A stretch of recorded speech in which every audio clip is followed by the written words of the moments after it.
So hello guys, last lecture में हमने बात किया था रिप्रोडक्शन इन ह्यूमन बीइंग। हमने स्टार्ट किया था और ये जाना था कि ह्यूमन बीइंग के अंदर रिप्रोडक्शन करने के कब काबिल हो जाता है। हमने ये जाना था कि ह्यूमन बीइंग में जो रिप्रोडक्शन के लिए जो है एक एज होता है, प्यूबर्टी एज, उस दौरान काफी सारे चेंजेस होते हैं और उसके बाद जो ह्यूमन बीइंग अपने आप को प्रिपेयर कर लेता है रिप्रोडक्शन के लिए। सो अब बात करेंगे कि भाई मेल में रिप्रोडक्टिव ऑर्गन्स किस तरीके से होता है और कैसे काम करता है, और फिर उसके बाद फीमेल में रिप्रोडक्टिव ऑर्गन्स कौन सा होता है, कौन कौन से होते हैं और किस तरीके से काम होता है। सो देखो, मेल में रिप्रोडक्टिव ऑर्गन्स में ना आपको मैं डायग्राम में दिखाता हूँ। मेल रिप्रोडक्टिव सिस्टम आप ये देख रहे हैं, मेल रिप्रोडक्टिव सिस्टम है। इसके अंदर आप देख रहे हैं क्या है, ये गोल गोल लड्डू सा जो है नीचे, इसको क्या बोलते हैं, टेस्टिस बोलते हैं। इस टेस्टिस से एक पाइपलाइन अटैच्ड है, उसको बोला जाता है वेस्ट डिफरेंस। और उसके बाद जो है वो वेस्ट डिफरेंस जो है बाहर निकल रहा है, जिसमें मतलब कि उसमें पेनिस है, वो उसको बोलेंगे वो पेनिस है। यूरेथ्रा जिसको बोलते हैं यूरेथ्रा, वो पाइपलाइन है आगे। यूरेथ्रा क्यों बोल रहे हैं, क्योंकि उसके अंदर यूरिन और स्पर्म दोनों के दोनों आता है, इसलिए उसको यूरेथ्रा बोल रहे हैं, कॉमन पाथवे है। उस पेनिस की हेल्प से जो है हम फीमेल रिप्रोडक्टिव सिस्टम के अंदर जो है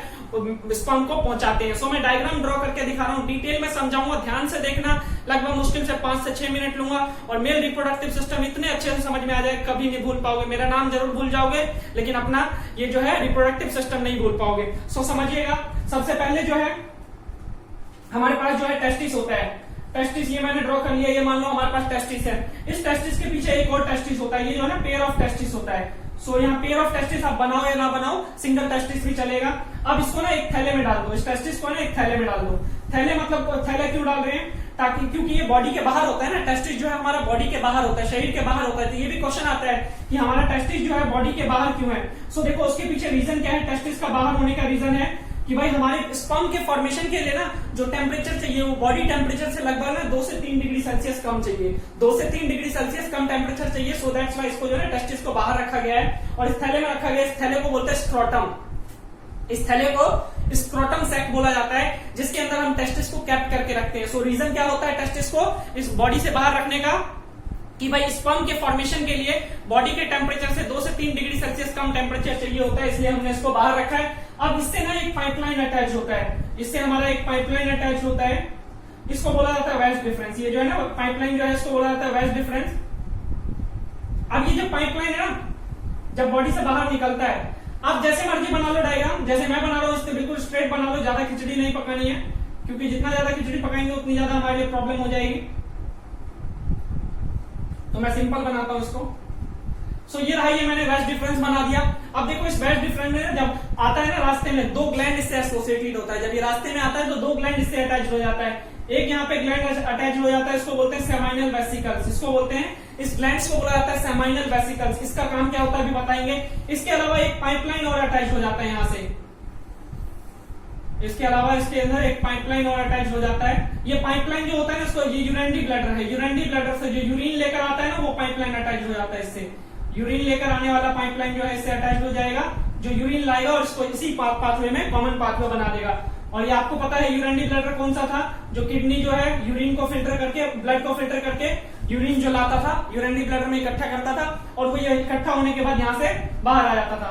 तो देखो इस पॉइंट पे, इस जंक्शन पॉइंट पे ना एक और ग्लैंड होता है जिसको बोला जाता है प्रोस्टेट ग्लैंड। ये जो मैंने बनाया ना गोल गोल, ये मेरा प्रोस्टेट ग्लैंड है। मैं इसको मार्क कर देता हूँ ग्रीन कलर से। ये जो मेरा पूरा का पूरा है, ये मेरा प्रोस्टेट ग्लैंड है, ये मेरा जो है प्रोस्टेट ग्लैंड है। ये 2 ग्लैंड है, इन 2 ग्लैंड का काम क्या होता है, दोनों के दोनों ग्लैंड है ना अपने लिक्विड को सीक्रेट कर देते हैं, किसके अंदर, स्पर्म के अंदर। जो यहाँ से स्पर्म प्रोड्यूस होकर आएगा ना, तो इसके अंदर ये लिक्विड डाल देंगे। लिक्विड डालने से क्या होगा, स्पर्म की मूवमेंट आसान हो जाएगी, स्पर्म आसानी से चल के जा पाएगा। इसके अलावा नरिशमेंट प्रोवाइड करेगा, न्यूट्रिशन प्रोवाइड करेगा। सो ये जो है सेमाइनल वेसिकल्स और प्रोस्टेट ग्लैंड क्या करेंगे, अपने लिक्विड को उसके अंदर सीक्रेट कर देंगे और फिर उसकी वजह से जो है स्पर्म लिक्विड मीडियम में आ जाएगा, फ्लूइडी मीडियम में आ जाएगा, जिसकी वजह से आसानी से चल पाएगा और न्यूट्रिशन प्रोवाइड करेगा। इसके अलावा प्रोस्टेट ग्लैंड का एक और फंक्शन होता है। प्रोस्टेट ग्लैंड क्या करता है कि भाई हाई प्रेशर से स्पर्म को इजेक्युलेट करता है, और इवन स्पर्म को ही यूरिन को भी इजेक्युलेट करने में हेल्प करता है। इसलिए देखा होगा जब आप यूरिन निकालते हैं तो स्टार्टिंग में बड़े हाई प्रेशर के साथ जाता है, और सिमिलरली स्पर्म भी होता है। स्पर्म भी जब इजेक्ट करते हैं तो स्टार्टिंग में बड़े हाई प्रेशर के साथ जाता है। हाई प्रेशर से जाएगा तो क्या होगा, फीमेल रिप्रोडक्टिव सिस्टम में आसानी से पहुंच पाएगा दूर तक। सो दैट्स व्हाई जो है ये प्रोस्टेट ग्लैंड उसका फंक्शन होता है कि हाई प्रेशर के साथ जो स्पर्म को इजेक्युलेट करे। अब देखो, अब ये जो है हमारे पास ये यूरेथ्रा है। आगे है ना, इस पॉइंट के बाद जब ये कॉमन पाथवे बन जाता है तो इस पाइपलाइन को बोल देते हैं यूरेथ्रा। अब ये यूरेथ्रा के ऊपर ना एक मसल्स की कवरिंग होती है, एक मसल्स की कवरिंग होती है, उसको बोला जाता है पेनिस। इस मसल्स की कवरिंग को बोलते हैं हम पेनिस। ये जो है ना, इसको पेनिस बोला जाता है।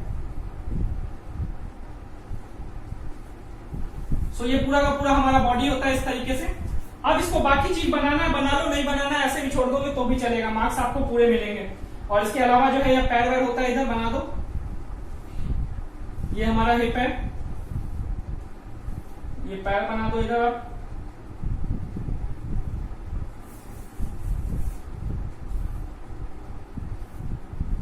सो इस तरीके से आप इसको, आपने इसको शेप दे दिया। अब देखो इसमें जो है मार्किंग कर देता हूं मैं, इसके ऊपर मसल्स बना देता हूं ताकि थोड़ा सा देखने में अच्छा लगे। ये जो मसल्स होता है ना, हाइड्रोस्केलेटन मसल्स होता है। हाइड्रोस्केलेटन मसल्स क्या करता है कि जब हमारे इस पेनिस के अंदर ना फ्लूइड भर जाएगा तो ये जो है हार्ड हो जाएगा। जब इसके अंदर फ्लूइड भर जाएगा तो ये हार्ड हो जाएगा, और जब फ्लूइड निकल जाएगा तो दोबारा सॉफ्ट हो जाएगा। तो एक एक चीज मार्क कर रहा हूं मैं। सबसे पहला चीज ये क्या है, इसको बोलते हैं स्क्रोटम। इसको क्या बोला जाएगा, स्क्रोटम, SCROTUM, स्क्रोटम। इसके बाद जो ये दूसरा है, ये जो हमारा पेयर ऑफ टेस्टिस, इसको क्या बोलेंगे, टेस्टिस। इसके अलावा जो है ये, इसको क्या बोला जाएगा, वेस्ट डिफरेंस। ये क्या है हमारा, वेस्ट डिफरेंस। तो इसको मैं इधर ही मार्क कर देता हूं, उधर लेकर जाना ठीक नहीं रहेगा, इधर लिख देता हूं। हालांकि मैंने बोला था एक ही तरह मार्किंग करनी है, बट इधर लिख देता हूं।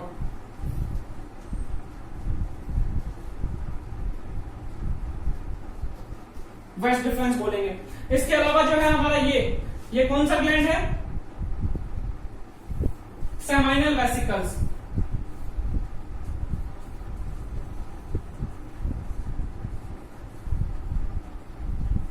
Seminal vesicle. इसके अलावा ये कौन सा है, ये है प्रोस्टेट ग्लैंड। इन दोनों ग्लैंड्स का फंक्शन आपको याद रखना होता है। और ये क्या है हमारा, पेनिस। ये बाहर वाला पूरा मिलाकर पेनिस बोला जाता है, और अंदर की जो पतली सी पाइपलाइन है इसको बोला जाएगा यूरेथ्रा। और इसमें बीच में मैं यूरेथ्रा मार्क कर देता हूं। ये जो है बीच में, इसको बोलेंगे यूरेथ्रा। ये भी दिखाना है, यूरेनरी ब्लैडर है, दिखा दो।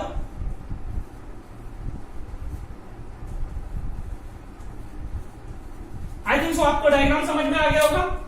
अब एक बार फिर से समझ लो इसका फंक्शन।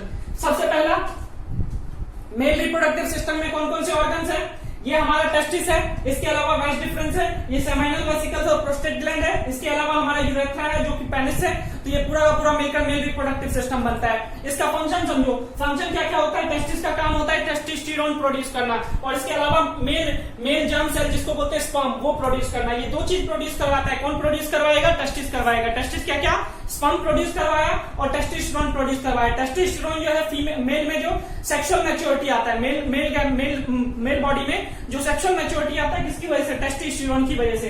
अब यहाँ जो स्पर्म बना है वो स्पर्म क्या होगा, धीरे धीरे जो है यहाँ से मूव करके कहां जाएगा, इस वेस्ट डिफरेंस के रास्ते।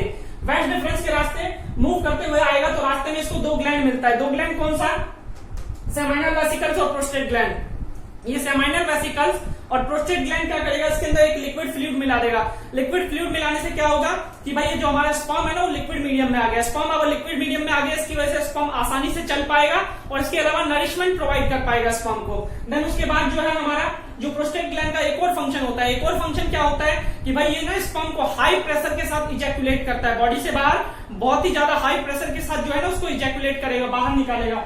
अब उसके बाद जो है जहां पे ये हमारा प्रोस्टेट ग्लैंड है ना, वहीं पे हमारा वहां पे एक पाइपलाइन और अटैच हो रहा है जो यूरेनरी ब्लैडर से आ रहा है। इस वजह से उसके बाद जो भी पाइपलाइन है ना उसको बोलते हैं यूरेथ्रा, क्योंकि इसके बाद यूरेथ्रा जो है ना कॉमन पाथवे होता है किसका, यूरिन का और स्पर्म का। सो दैट्स व्हाई बोलते हैं ये जो है यूरेथ्रा है। और यूरेथ्रा के ऊपर एक मसल्स की कवरिंग है जो पूरा मिलने के बाद क्या बना रहा है, पेनिस बना रहा है। सो ये जो है पूरा का पूरा फंक्शन। अब देखो ये पेनिस को जो है ना हम फीमेल बॉडी के अंदर एंटर करवाते हैं। ये जो पेनिस है ना इसको एंटर करवाते हैं वेजिना के रास्ते, और फिर उसके बाद स्पर्म को धक्का मार के बाहर निकालते हैं, जिसके बाद जो है स्पर्म रीच करता है और जाकर फर्दर रिप्रोडक्शन करता है। तो टेस्टोस्टेरोन हार्मोन जो है ना इसको साइज ग्रो करने में हेल्प करता है, पेनिस का साइज ग्रो कर देता है। छोटे बच्चे का पेनिस का साइज छोटा होगा, बड़े ह्यूमन बींग्स का जो पेनिस का साइज जो है बड़ा हो जाता है, ग्रो कर जाता है टेस्टोस्टेरोन की वजह से। सो ये जो है मेल रिप्रोडक्टिव सिस्टम के बारे में बताया। इसका स्क्रीनशॉट ले लें, लिख लें, नोट्स अच्छे से बनाए बड़े प्यार से।